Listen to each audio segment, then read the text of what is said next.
తెలియని ప్రజల మధ్యలో నివాసం చేస్తున్నటువంటి దానియేలు ఆ దేశానికి ఒక ఉన్నతమైనటువంటి అధిపతిగా ఆశీర్వదించబడడానికి గల కారణం, దానియేలు ఏం చేస్తాడు? రోజుకు ముమ్మారు ప్రార్థనా జీవితములో గడిపేటువంటి వ్యక్తి పరిశుద్ధుడైన దానియేలు. అర్థమవుతుందమ్మా?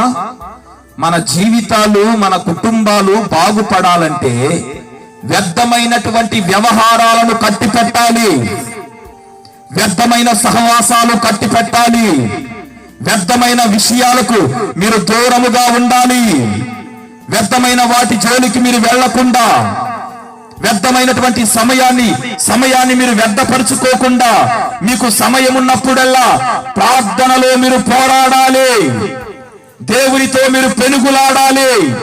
ఈ రాత్రికాల సమయములో మీరు చేసేటువంటి ప్రతి ఒక్క ప్రయత్నము అది జయకరముగా, విజయకరముగా, ఆశీర్వాదకరముగా మార్చబడాలంటే నిశ్చయముగా నీవు ప్రార్థనాపరులుగా మార్చబడాలి. బయటికి వెళ్ళిన నీ బిడ్డలు క్షేమకరముగా ఇంటికి రావాలంటే, బయటికి వెళ్ళిన నీ భర్త క్షేమకరముగా ఇంటికి రావాలంటే, బయటికి వెళ్ళినటువంటి నీ చిన్న బిడ్డలు క్షేమకరముగా ఇంటికి రావాలంటే తల్లిగా ఒక బాధ్యత నీవు కలిగి ఉండాలి.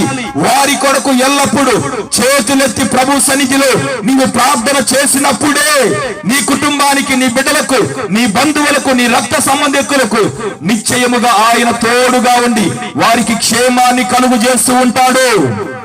హల్లెలూయా. దేవుని ప్రజలారా, ఈ రాత్రికాల సమయములో పరిశుద్ధుడైన దేవుడు మనతో మాట్లాడుచూ ఉన్నాడు. నీవు ఘనపరచబడాలంటే, నీవు హెచ్చించబడాలంటే, నీవు ఒక ఉన్నతమైన స్థానములో ఉండాలంటే, నీ కుటుంబంలో ఎల్లప్పుడూ నెమ్మది, శాంతి, సమాధానాలు కలిగి నీ కుటుంబంలో ఉన్న చీకటి తొలగిపోవాలంటే నీవు ప్రార్థన చెయ్యాలి. అర్థమవుతుందా? ఎంతమంది ప్రార్థన చేస్తారు? ఇంత మట్టుకు మీరు చేశారో లేదో నాకు తెలియదు. అమ్మా, నేనేం అడగను. ఇక మీదట అయ్యా మేము ప్రార్థనా జీవితం కలిగి ఉంటాము అన్నవారు ఒకసారి చేయి చూపించండి.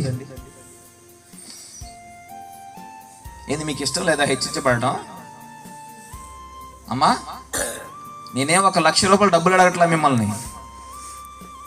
మన కుటుంబాల కోసం మనం ప్రార్థన చేసుకోవాలి. మనలో ఉన్నటువంటి కఠినమైనటువంటి హృదయాన్ని మనము తొలగించుకోవాలి. పరిశుద్ధాత్మ దేవుడు నిన్ను దర్శించి ఈ రాత్రికాల సమయంలో మాట్లాడుతూ ఉన్నాడు. నీవు ఘనపరచబడాలంటే నీవు ప్రార్థనా జీవితము కలిగి ఉండాలి. ఒకటి